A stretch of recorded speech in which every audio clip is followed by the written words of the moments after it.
I'd like to talk today about communicating with kids from the point of view of simply getting them to talk. And you've probably had the experience. What'd you do at school today? Nothing. What'd you learn? Stuff. How you going? Good. So the kids might have maybe gone on an excursion during the day. Instead of saying, did you have fun? Yep. You say, hey, what's the best thing you learned today? Or what's the most enjoyable thing you did this afternoon on that excursion? That sort of thing.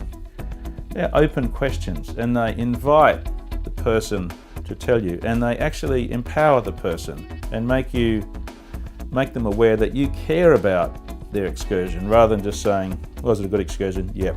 I'm going to give you some tips now from the Fathering Project as part of our Fathering Fundamentals on ways that you can improve your communication with your kids. The first is to ask the right questions. Not just open-ended questions, but open-ended questions about what? Ask them about their friends and their music. Don't turn it into a cross-examination. The next one is to be genuinely interested. Sometimes people notice that you're just asking a question because you think you should.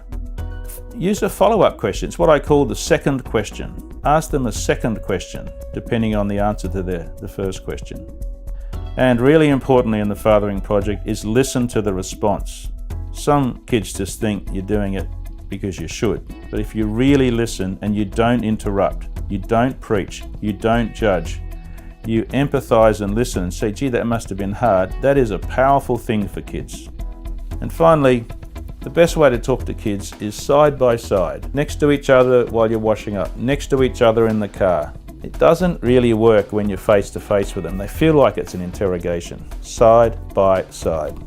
Here's the point about good communication with kids. If you do it well, they will want to talk to you.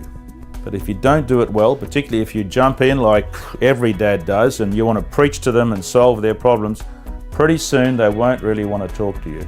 It's when you listen and when you draw them out with open questions and what they want to say about topics that they want to talk about, then your communication improves and then they want to talk to you.